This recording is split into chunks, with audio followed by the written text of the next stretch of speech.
یقیناً ممتا بنرجی چونکہ وہاں کی جو ہے وہ وزیر اعلیٰ ہے، چیف منسٹر ہے، تو یہ ان کی ذمہ داری ہے کہ وہ باہر سے آنے والوں کو روکتی، اور اس میں ناکام رہی تو اس کا الزام تو ان کو اپنے سر لینا پڑے گا۔ لیکن آپ یہ دیکھیں کہ کیا ممتا بنرجی باہر سے لوگوں کو لا کے فساد کرائے گی؟ کیا ایسا کرنے میں ممتا بنرجی کا کوئی سیاسی فائدہ ہے؟ سیاسی فائدہ تو دور کی بات ہے، ان کی اپنی حکومت یعنی اگلے الیکشن میں زیادہ ووٹ لینا تو دور کی بات ہے، ان کے بیچ میں سرکار گر سکتی ہے۔ تو یہ سوچنا کہ ممتا بنرجی باہر سے لوگوں کو لا کے اس نے فساد کرایا، یہ تو آپ نہیں لگا سکتے۔ تو آخر ان کو لایا، اگر وہیں کے لوگ ہوتے غصے میں آ گئے تو یہ الگ بات ہے، لیکن ان کو باہر سے لایا گیا اور ان کے ذریعے سے جو کچھ کیا گیا، تو یہ بی جے پی کا طریقہ رہا ہے۔ بی جے پی نے ہندوستان میں کئی مقامات پر باہر سے لوگوں کو لایا ہے۔ بہار میں ایک جگہ فساد ہوا، پتہ چلا یو پی کی موٹر سائیکل ہے، اور وہ موٹر سائیکل ہے جو سرکار نے لوگوں کو بانٹی تھی۔ تو بی جے پی نے اسی طریقے سے استعمال کیا۔ اب یہ ہے کہ فساد کرانے کے لیے آپ لوگوں کو بھی استعمال کر سکتے ہیں، مسلمانوں کو بھی استعمال کر سکتے ہیں، جو سماج جی دشمن اچھا عناصر ڈاکٹر ہوتے ہیں ہر صاحب، یہ سماج میں۔ وقف کے معاملے پہ یقیناً مسلمانوں میں افسوس بھی ہے، غصہ بھی ہے، تمام چیزیں ہیں، اور جو مہذب انداز میں ہم نے دیکھا کہ احتجاج بھی ہوئے مختلف جگہوں پہ، خود پارلیمان کے اندر جس طرح سے بہت زیادہ گرما گرمی رہی، اس کے مخالفت میں تقاریر ہمیں دیکھنے کو ملی۔ آپ کے خیال میں، اور ابھی جو معاملہ ہے وہ عدالت میں بھی لے کے گئی ہیں مختلف جو مسلم تنظیمیں ہیں، وہ کیا مسلمان جو ہے، مسلم کمیونٹی ہے، وہ بھارتی سرکار کو باور کروا سکے گی یا اس کو یہ فیصلہ واپس لینے پہ مجبور کر سکے گی؟ کیونکہ معاملہ کورٹ میں بھی گیا، اور اس سے پہلے ہم بابری مسجد کے حوالے سے بھی دیکھ سکتے ہیں کہ کورٹ میں معاملہ گیا، اتنے عرصے تک وہ چلا بھی، لیکن آخر میں جو فیصلہ آیا وہ جو مسلمانوں کا موقف تھا اس کے خلاف تھا۔ اب یہ وقف والے معاملے کو آپ کس طرح سے حل ہوتا ہوا دیکھ رہے ہیں؟ عدالت کے سارے فیصلے آپ کے حق میں نہیں ہو سکتے، اور عدالت کے سارے فیصلے آپ کے خلاف نہیں ہو سکتے۔ اس لیے کسی ایک فیصلے کو مثال بنا کر کے یہ سوچنا کہ ہر فیصلہ آپ کے حق میں آئے گا اور بہت زیادہ پر امید ہو جانا، یا کسی ایک فیصلے کو مثال بنا کر کے یہ سوچنا کہ کوئی فیصلہ آپ کے حق میں نہیں آئے گا اور مایوس ہو جانا، یہ دونوں جو ہے وہ میں سمجھتا ہوں کہ انتہا پسندی ہے اور غلط ہے۔ تو عدالت ایک ایونیو ہے انصاف حاصل کرنے کا، اور اس میں لوگ جاتے ہیں۔ کسان قانون کے خلاف بھی گئے تھے، تو مسلمان جو ہے وہ یہ نہیں سوچ سکتے کہ بھئی پچھلی مرتبہ ایک فیصلہ ایسا ہو گیا تھا تو اس لیے ابھی ہم کو اس دروازے کو ٹھکٹانا ہی نہیں چاہیے۔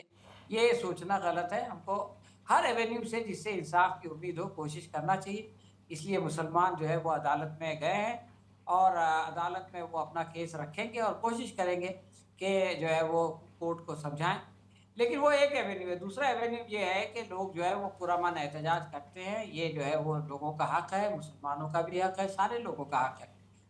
تو مسلمان احتجاج بھی کریں گے۔